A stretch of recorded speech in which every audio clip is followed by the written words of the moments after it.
this was definitely something. So, I saw Joker, and, yeah, man, this is a very fascinating movie, I am going to say. So, what is the plot?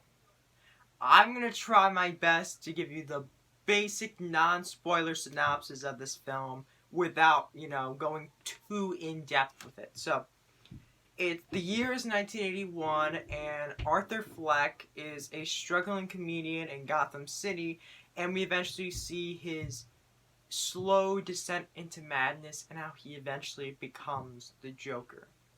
Now, this was a film that I was really intrigued by because, this is the start of a new direction of DC, and the fact that, DC is trying to be able to, do more standalone films because after Wonder Woman and Aquaman were huge successes at the box office, and after Justice League did so poorly, they decided the fact that, you know what, maybe instead of trying to do the whole shared narrative thing like Marvel did, maybe instead we could be able to do sort of our own standalone stories.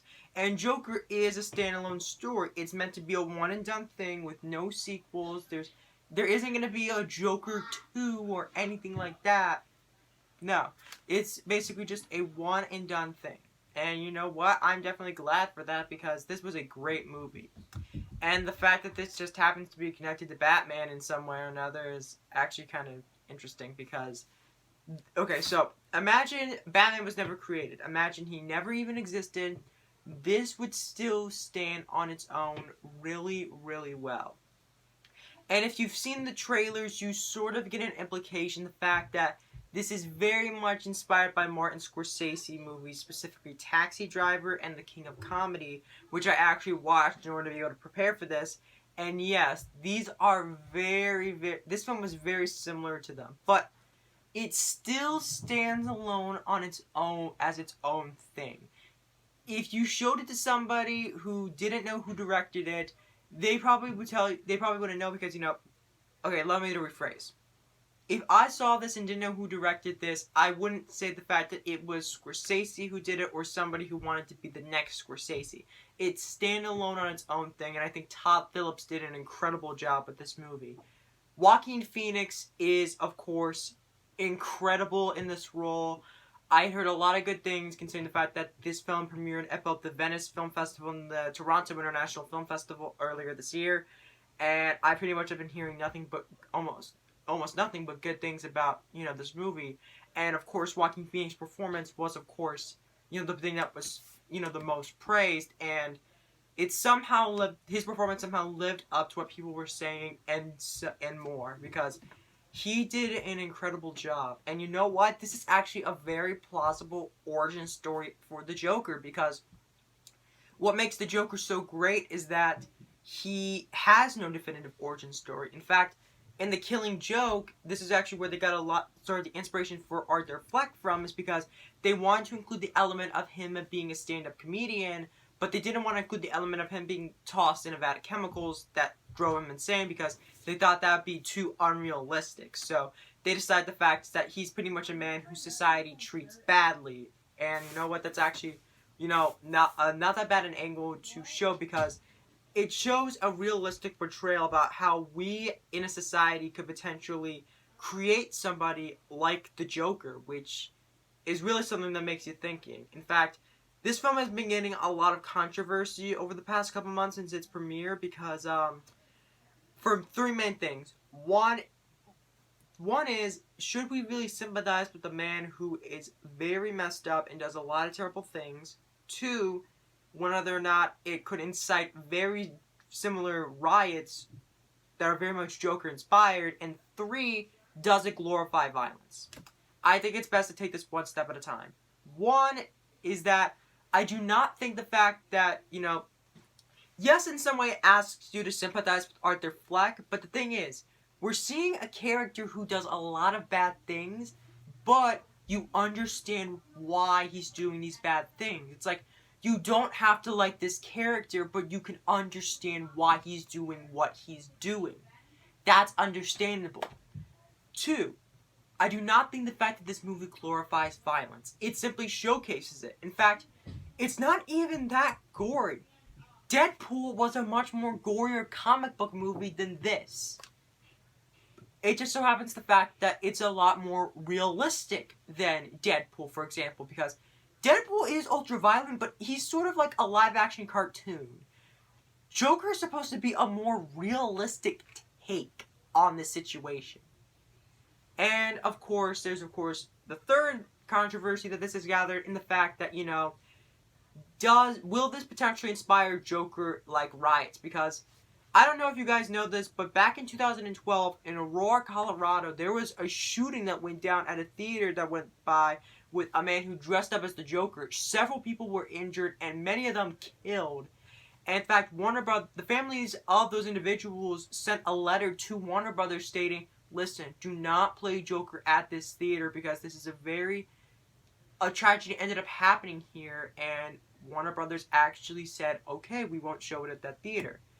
But for everybody else out there, it's like, we feel like the fact that it's time the world should see Joker. And a lot of people are seeing it because just in its opening weekend alone, it made $93.4 million domestically, making it officially the highest opening weekend domestically in October.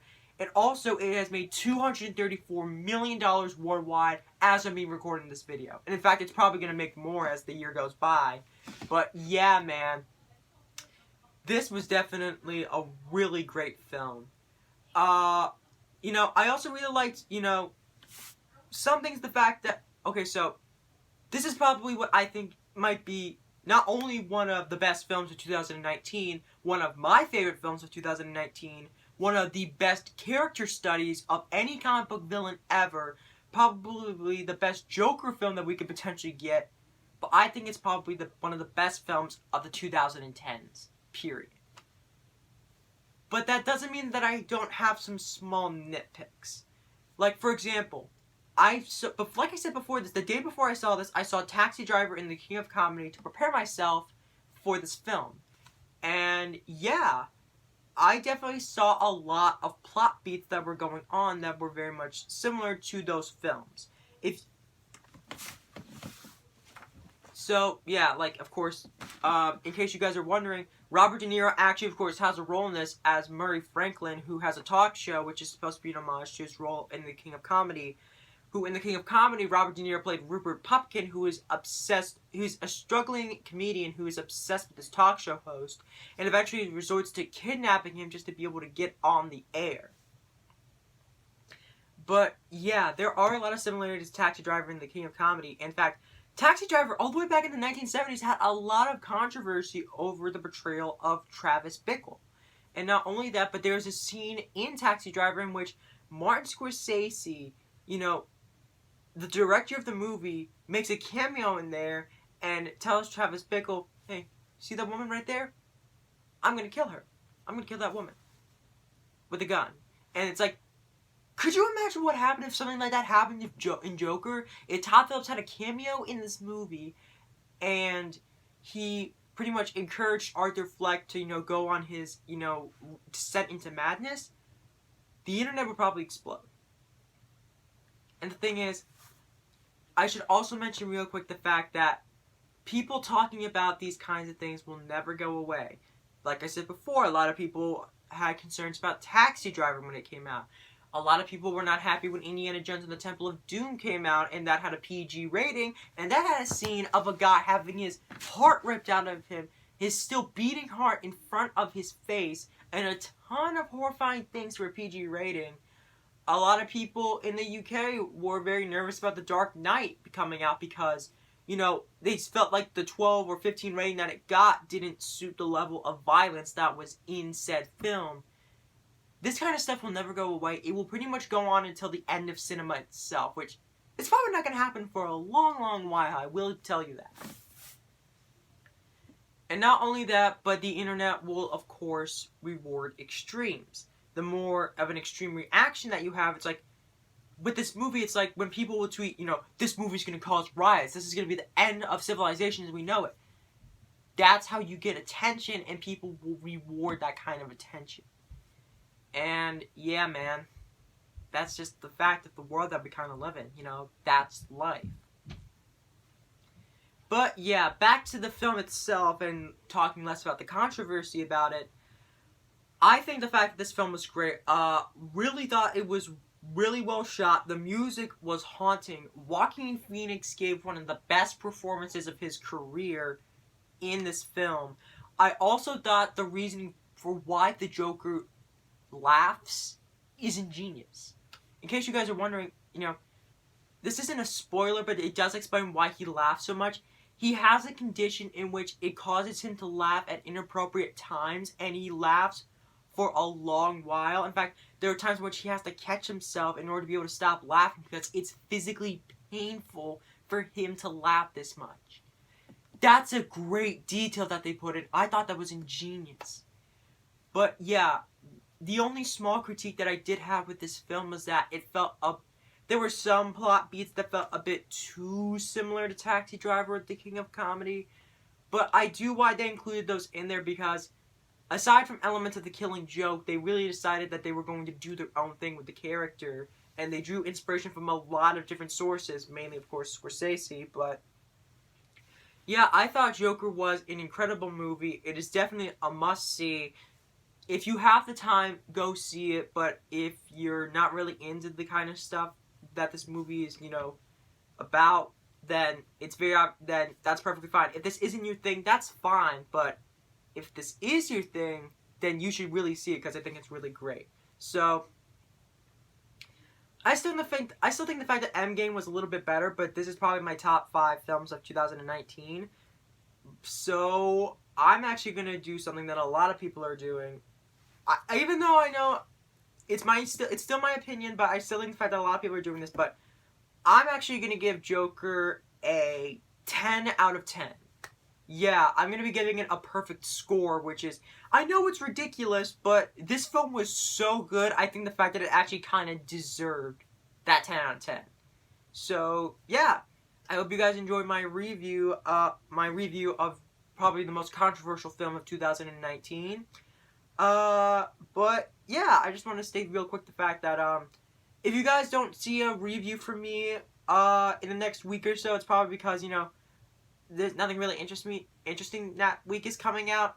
Gemini Man Gemini Man of course is coming out next week, but that doesn't really interest me all that much.